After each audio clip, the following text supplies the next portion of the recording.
Hello my dearest friends, welcome back to my channel, Diana and the Book Hunt. In today's video I'm going to wrap up the second part of the month of July, and I have to say that July has been a slower reading month for me. I already mentioned it in the first wrap up that I did for the month. I'm going to link it up in the cards if you want to check it out if you haven't already. I slowed down my reading in July. This has been because, first of all, I have been really tired and I just needed a break. And also because I've had a hectic month with my work, with just it being summer and me being more outside, playing with my kid and just having a lot to do. So I really didn't have a lot of reading time.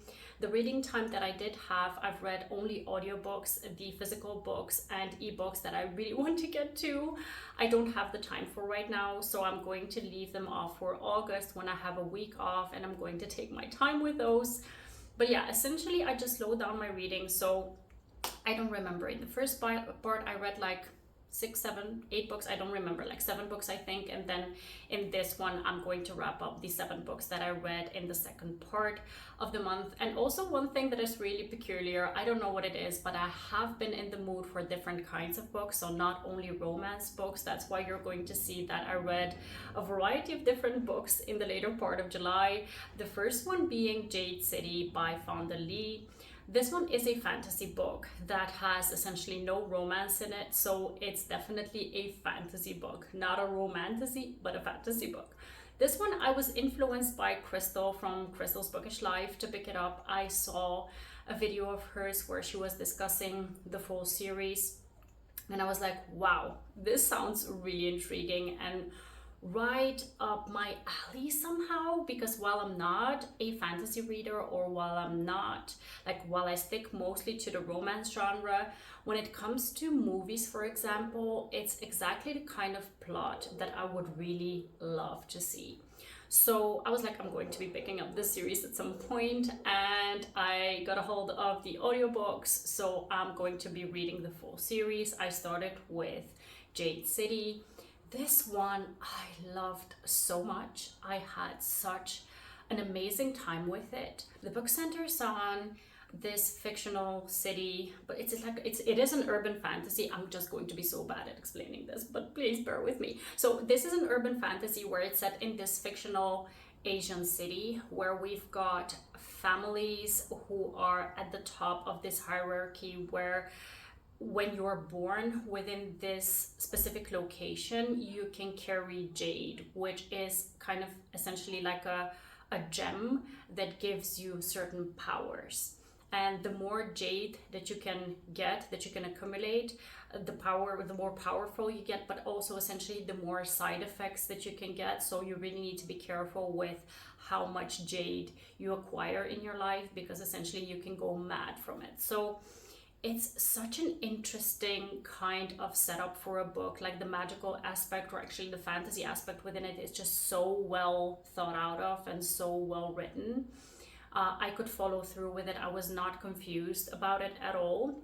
And that is essentially always my kind of anxiety about fantasy books, that I'm not going to be able to follow them and I'm going to feel stupid while reading them. But this one really did not feel like that at all for me. So I really loved it. There's politics within this book. There's family drama and dynamics within this book.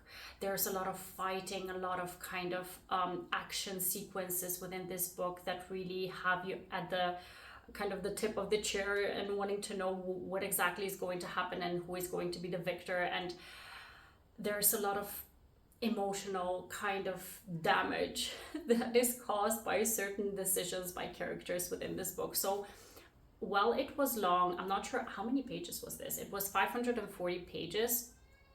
I was just engrossed with this book, and I cannot wait to continue with the second book. I did need a break from it because after having read the long audiobook for it, I just needed something else, and then I'm going to start on it. I think right now I'm reading a book, I'm going to finish it, and then I'm going to start on the second book. I gave this one 4 stars because I'm expecting that book 2 and book 3 will be even better than book 1. But yeah, essentially great start to a series. I'm so thankful to Crystal for recommending this series, because I really wouldn't have picked it up on my own. And yeah, I cannot wait for book 2 and 3 to see how this family drama saga is going to continue. And then the second book that I read after this one is The Art of Catching Feelings by Alicia. Is it Alicia? Yeah, Alicia Thompson. This one is a baseball romance that has the cutest cover, and I've been craving a good sports romance that is not like the typical sports romance that we get, like the football, hockey, etc. kind of romance. And this one didn't hit the mark for me because it has the worst kind of secret keeping that is sometimes found in romance books. Essentially, the hero and heroine, the hero is a baseball player, the heroine is someone who ends up at this game of his, and she gets drunk because she is in the middle of a divorce, and she says the worst kind of thing to him, and he actually hears her from where he's standing to on the pitch, and he starts to cry because of what she said. And she essentially is dubbed in the media as his heckler, and she decides that she feels so bad that she needs to do something to apologize. So she sends him a DM on Instagram explaining how sorry she is that he had this experience and everything, but then she forgets to mention that she is the heckler, so that she is the person who is actually apologizing for something that she did.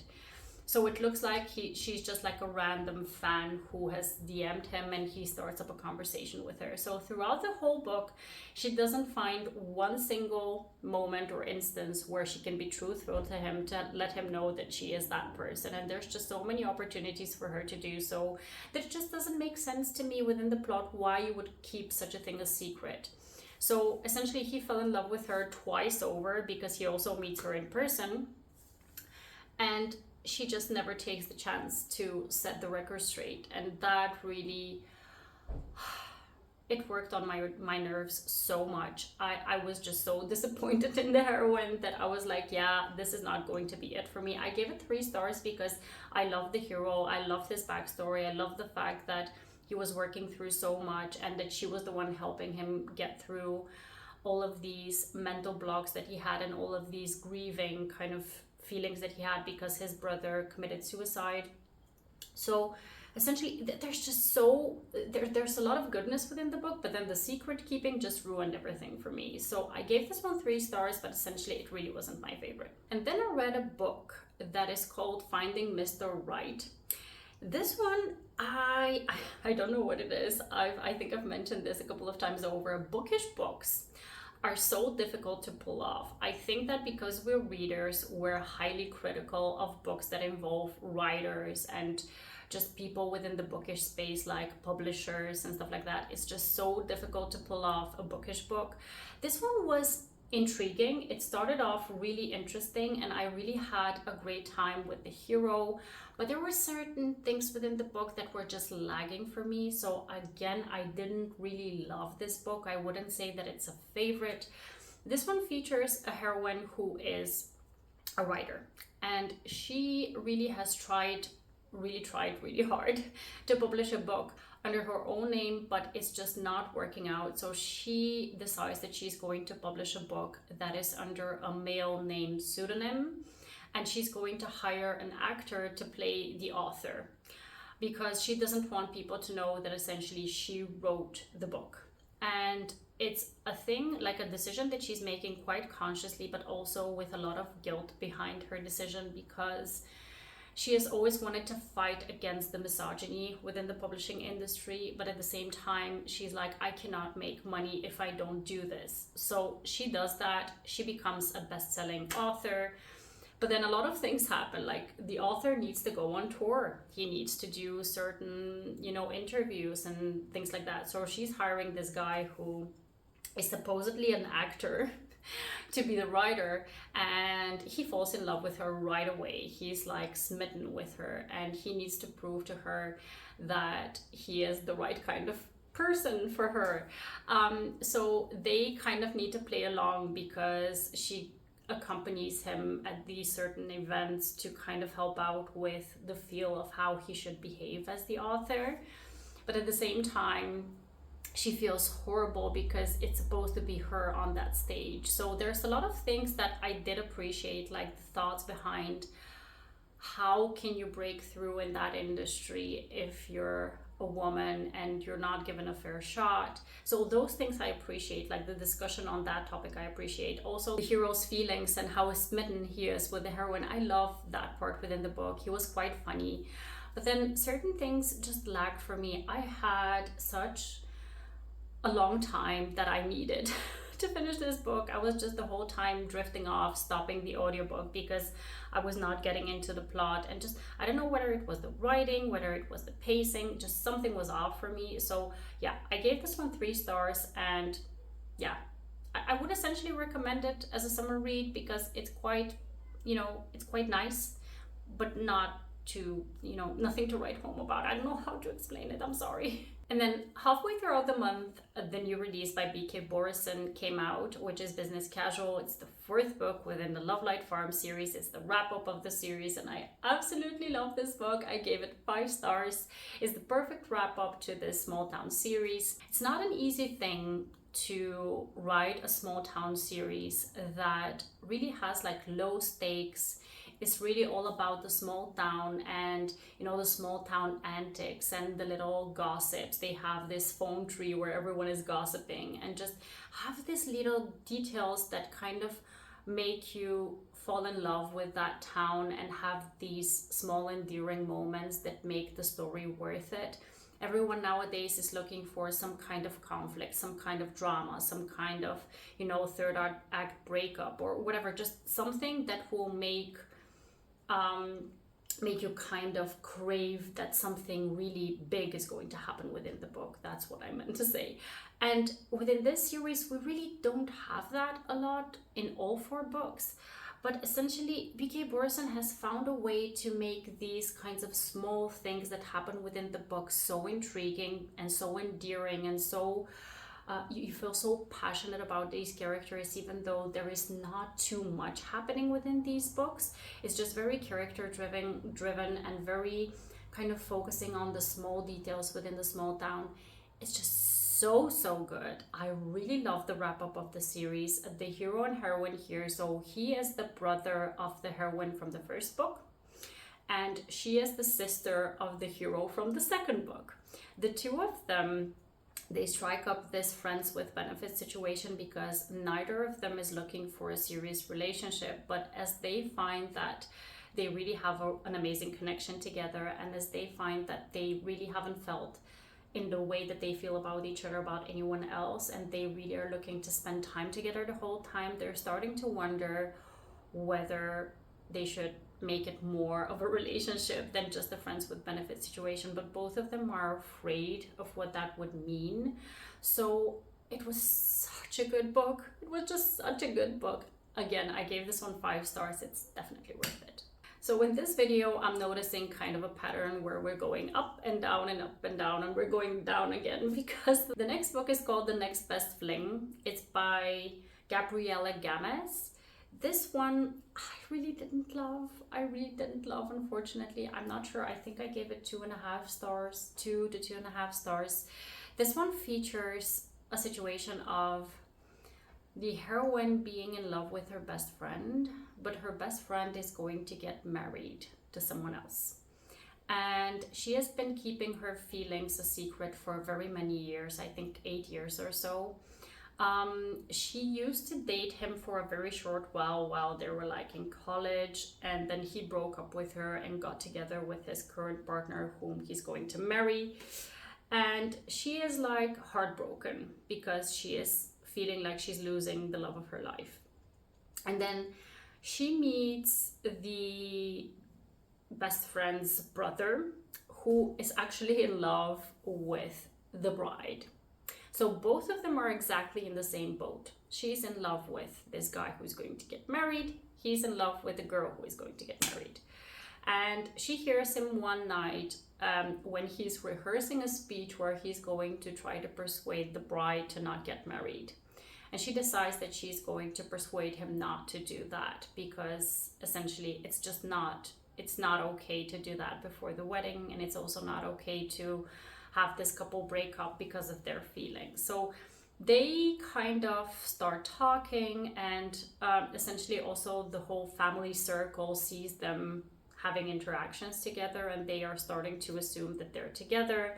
So they decide to kind of capitalize on that, and they start kind of a fake dating relationship, but they also have a friends with benefits situation going on. So this is essentially the premise for the book, but it's just so messy. And in some situations I like messy, but it feels like both of them are so hung up on these two people that it's really difficult for the reader to start feeling the connection between them and to start feeling like they should be together. It's almost like, yeah, you're my second choice and you're my second choice, and we're gonna try to make it work and see how that goes, and we're gonna try to make them jealous. And the whole time it's about the other two people and about how hung up they're on the other two people. And then when they start to realize that they have feelings for each other, especially the heroine is like, yeah, but will he always think about the other woman? And I'm like, girl, you brought all of this upon yourself with your insecurities and with everything that is just not communicated openly with the person you're supposed to communicate with. And I was just so over the whole situation that I really did not enjoy this book. So essentially, yeah, this one was not worth it for me. I don't know if I'm going to pick up anything else by this author, but yeah, essentially it just did not work for me. And then I read a book that is not a romance. I was recommended this book by a friend. She did tell me that it's quite a difficult read, but I wanted to read it because, I don't know, I just felt like I would have a good connection with it, with everything that is going on in Syria. The book is called As Long as the Lemon Trees Grow. This one features a heroine who is part of war-stricken Syria's conflict. She is essentially a nurse. She's actually a pharmacist, but she has been dubbed a nurse because there's essentially no one else to take care of people at the hospital anymore in Syria, in this town. And you are going through it in this book. You're seeing the most graphic, the most horrific, the most heart-wrenching, heart-tearing scenes within a war-stricken country. You're seeing people being left without their family. You're seeing very graphic scenes of what bombing does to people's lives and to a whole country's being. And I'm just at a loss for words with this one because it's a very difficult read, and essentially you feel so bleak about what is going to happen with the characters within this book. You're almost feeling the sense of doom, like there's not going to be a happy ending for these people because everyone is dying left and right here. So it's so difficult to get through, but it's at the same time so gripping and so real because this actually is what is happening in that country and many countries where there's war going on at the moment. It was difficult. It was difficult, but at the same time, it's very much needed that everyone reads these kinds of books so that they can empathize more with what is going on and kind of try to do whatever they can from their side, even if it's a small thing like donating, even if it's a small thing like speaking up. Those are the kinds of things that we really need to be doing as a society so that we can hopefully influence these situations to stop. And I was really happy that there was somewhat of a happy ending in the end for the characters within this book, but at the same time, when I finished it, I did not feel happy at all. Even though there was a happy ending for those two people, it was a horrible ending for everyone else. So yeah, it was a difficult read. I gave this one 5 stars. While it was such a difficult read, I found that it was very impactful. It was very beautifully written, and I could not give it less than 5 stars. It was just a very impactful and very needed read. And then I did wrap up the month with something more positive, fortunately, because after that book, I just needed something lighter. And I decided to pick up the second book by Laura Pavlov, her Magnolia Falls, I think, series it's called. It's called Wild River. This one features one of the friends from the friends group from Loving Romeo. His name is River, and he has a romance with Ruby, who is the small town's bar, the owner of the small town bar, his daughter. Essentially, River has the best kind of relationship with that guy, with the person who is the owner of the bar, and the daughter lives somewhere in another city where she's studying. And then the guy from the bar, he falls ill because of something stupid that he does, and he's at the hospital. So she comes back into town because of the condition that her father is in. And he asks her to take care of the bar for the next couple of weeks while he's recuperating. So there's plenty of opportunity within the next couple of weeks for them, for River and Ruby, to, you know, get together and fall in love. And I like this one up to like the 75% mark. I had the best time with it. But then when the conflict of the book arose, which was kind of completely unnecessary in my opinion, it was created by the hero and it was just so immature, I really was put off by that and by his reaction and the way that he reacted within the conflict of the book, that it kind of went downhill for me. I would have given this book 4 stars if it had not been for that conflict, so I kind of gave it 3 stars. I think it deserves 3 stars in my opinion because of that. It was just such an immature move from the heroes, and he was doing such a good job by the 70% mark within the book. And then it just went downhill from there. So essentially, Loving Romeo, I really liked. I gave that one 4 stars. Wild River, I didn't love so much, so I gave that one 3 stars. But I'll definitely continue on with the series because the friend group is quite large. There's a lot of friends that are probably all going to get their books, so I'm really curious to see which one will be next. So yeah, essentially, while the month didn't end up on a high note, I did have such a variety of books that were really interesting, intriguing, made me think a lot about what kind of books I'm picking up as well, that I really need to diversify my reading as well. So I just had an interesting month, let's say. So I didn't read a lot of books, but I read a lot of interesting books. And I'm very curious to see how I'm going to do in August. By the way, I didn't see for myself how I did with my TBR because in June I did a splendid job of picking up almost all the books off of my TBR that I made for that month. But let me see. So I read Not Another Love Song, Business Casual, Pole Position by Rebecca J. Cafferty, I DNF'd. I read, I think, 20% off of that book and I DNF'd it. I didn't read When the Moon Hatched. I did read Jade City, Curvy Girl Summer, Love Me Do. I also DNF'd. Where We Belong, I didn't pick up. Along for the Ride, I did pick up. So 1, 2, 3, 4. I read 5 out of the 10 books and I DNF'd 2 of the books. So essentially, I did try to read 7 of the 10 books and I ended up reading 5. I think that's a win. I only didn't pick up Play Along by Liz Downford because I have the physical copy of that and I really need to have time to read the physical copy, which I'm going to do in August. I didn't read When the Moon Hatched because, again, I didn't have the time for that one. It's quite a chunky book. And I didn't read Where We Belong by Ashley Munoz because I actually picked up Laura Pavlov's book instead of this one. So I'm going to read this one in August as well. I did a good job. I'm happy with how it went. So I'm going to see. I'm not going to make a TBR list for August because it's going to be a bit of a hectic month as well. So I don't want to plan out reading.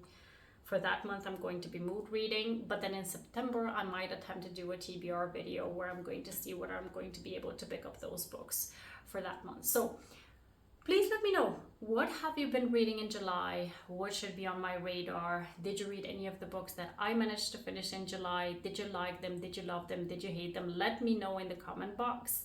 And I hope to see you in the next one. Have a wonderful, marvelous day. Happy reading. Take care and bye-bye.